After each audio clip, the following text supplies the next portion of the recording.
남편의 사업이 어려워져서 이달 말에 폐업을 하기로 했습니다. 적지 않은 빚도 있고요. 그래서 먼저 작은 집으로 새를 들어서 옮기고 살던 집은 처분해가지고 갚을 수 있을 만큼은 갚으려고 합니다. 그래도 상당한 빚이 남아 있는데 그것들은 다 은행에서 빌린 것들이고 그리고 또 남편과 이렇게 이야기를 해가지고 개인 회생을 하는 쪽으로 가닥을 잡았거든요. 그리고 이혼도 지금 신청해 놓은 상태이고 다음 달부터 또 남편이 다닐 직장도 구해 놓은 상태입니다. 밝았던 사춘기 아들이 좀 어두워지는 것 같아서 신경도 쓰입니다. 내색은 안 하지만 나름대로 스트레스도 많이 받고 있는 것 같습니다.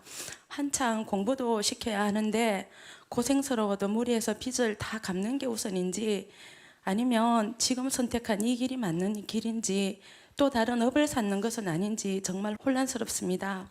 어떠한 마음을 지녀야 이 시련을 잘 견뎌낼 수 있는지 방법을 여쭤봅니다. 네. 애가 없으면 모르겠는데 애를 키우는 사람은 부모가 정직해야 애가 나중에 훌륭하게 됩니다. 부모가 이렇게 남을 속이고 남에게 손해를 끼치고 그러면 아이가 말은 안 하지만은 마음속에 늘 자긍심이 적어진다 이런 얘기요. 그러니까 청산할 수 있으면 청산해서 개인 빚은 일단 먼저 갚고 그 다음에 은행 빚은 뭐 안 갚아도 된다 이런 얘기가 아니라 있으면 갚고 없으면 못 갚아도 됩니다. 근데 내가 뭘 가지고 안 갚으면 안 돼요. 내가 뭘 가지고 꼬불쳐 놓고 안 갚고 이러면 다른 사람 괴롭잖아, 그죠? 그러니까 내 최소한도 뭐 아무리 빚을 줘도 쌔반 얻어 살긴 살아야 되지 않습니까? 그죠? 그렇게 해서 살고 나머지는 다 털어갖고 그래서 못 갚는 거는 그 뭐랍니까 요즘 부도 처리하고 그 다음에 개인도 신용불량하고 그러면 돼요. 그래서 이제 취직해가지고 돈 벌면 한 30%는 또 날라가지 않습니까? 그죠? 그럼 130만 원 받으면 100만 원 받았다고 생각하면 되는 거지. 남 것 떼먹고 얼마 가겠어요. 그래야 사람이 좀 이 대명천재 좀 밝게 살지 숨어 살고 직장 다니면서도 안 다닌다 거짓말하고 그거 어떻게 살아요? 사람 기가 죽어가지고. 그죠? 그러니까 직장 130만 원 받으면 처음부터 100만 원 받는다고 생각을 하면 되잖아. 조금 아껴 살고 아들하고는 그거 갖고 너무 뭐 자꾸 부모는 어떻게 생각하냐면 애 옷 좋은 거 사주고 방 큰 거 해주고 학원 보내주면 애가 기 살고 못 보내주면 기중 자꾸 이렇게 생각해. 그 잘못된 생각이에요. 부모가 정직하고 솔직하게 사업하다 보니 이렇게 실패했다. 우리 좀 고생해야 된다. 이렇게 딱 얘기하고 그러니까 너도 조금 용돈 아껴 쓰고 이렇게 살자. 집이 좀 큰데 살다 적게 사면 좀 불편하지만은 처음부터 우리 집보다 지금 이 집보다 더 작게 사는 사람도 있다. 그러니까 이렇게 또 우리가 새로 가족의 힘을 하자 하면 아들도 가족의 일원으로 늘 보호자로 생각하지만 강아지처럼 생각하지 말고 가족 구성원의 일원으로 해가 역할을 탁 분담해가지고 아빠는 이래 해야 되고 엄마는 이래 하고 너는 대신에 전에는 그랬지만 지금은 어려우니까 용돈도 이렇게 줄이고 그 다음에 아침에 일어나서 이런 일도 좀 해야 되고 그렇게 딱 가족 회의를 해가 딱 역할 분담을 하고 살고 이러면 애가 오히려 훨씬 더 좋아져 버립니다. 부유한 집에서 맥없이 살들 때보다. 그러니까 그런 건 울 일이 아니에요. 이 기도한다면 이래. 부처님 감사합니다. 그래도 우리 남편 건강하고 우리 아이도 건강하고 저도 건강하고 잘 살고 있습니다. 감사합니다. 이렇게 기도해요. 알았어요? 예, 그렇게 기도해요.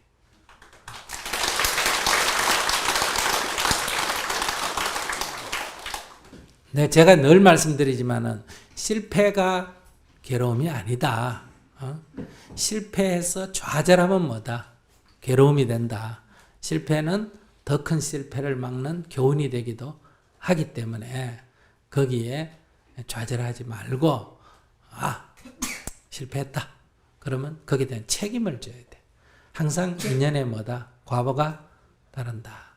근데 이 남편 격려하고 애껴 쓰고 이렇게 막 원망하고 이러지 말고 이렇게 하면 남편이 또 막 어디 가서 노가다를 하더라도 힘을 내가 하는데 막 이렇게 당신 때문에 우리 못 산다고 압박을 하고 어깨 무거운 짐을 두고 이러면 이제 서울에는 진짜 집을 나가버리거나 너무 무거우니까 못 견디가 나가버리거나 그렇게 노숙자가 되거나 이렇게 된다. 이럴 때일수록 남편이 격려해줘야 돼. 원망하지 말고 돈을 어떻게 날렸던 관계없이 노름하다 날렸던 뭐 바람 피우다 날렸던 뭐 욕심내다가 날렸던 걸 갖고 빌려줘다 날렸던 뭐 보증서가 날렸던 이미 지나가 버린 갖고 얘기해봐야 소용없어. 그 원망하고 미워하고 이러지 말고 오히려 아이고 내가 기도가 부족했나 보다 이렇게 오히려 생각하고 이 날린 본인도 얼마나 힘들겠어. 그리고 요즘 여러 가지 불황도 있고 그러니까 이렇게 격려해주고 아껴 쓰고 집 탁 줄이고 안 그러면 천막이나 치고 월세 탁 내가 다시 도전하자. 이렇게 새로운 어떤 도전으로 이런 기회로 받아들여야 돼. 그렇기 때문에 부처님께도 이만하게 다행입니다. 부처님 감사합니다. 이렇게 기도해. 그러면 마음에서 긍정성이 탁 일어나는 거야. 아이가 어쩌면 이걸 통해 더 어른이 될 수가 있어. 절대 가난하거나 그렇다고 아이들이 심성이 비뚤어지는 건 아니에요.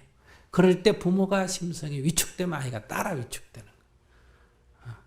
그 얼굴에 웃음 잃지 말고 오히려 덕택에 돈 있을 때 자꾸 이것저것 사먹어가 뚱뚱해지면 돈 없는 집에 다 엿떠도 하고 알았어요? 큰 집 살면 청소하려고 힘드는데 어때요? 작은 집에 살면 앉아가 뺑뺑 돌면서 방딱 하면 끝이잖아요.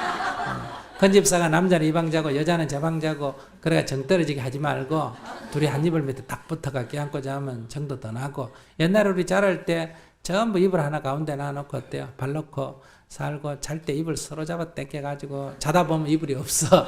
저쪽 가 있으면 또 잡아 당겨가 이쪽으로 오고 그게 다 어떻게 보면 뭐 가난하다 하지만 그게 다 정이고 그게 삶이야. 그러니까 이럴 때일수록 더 부인이 기도하고 밝게 살고 아이도 격려해주고 남편도 격려해주고 이렇게 돼야 돼. 그러면 오히려 전화비복이라는 게 있어요. 더 좋은 일이 된다.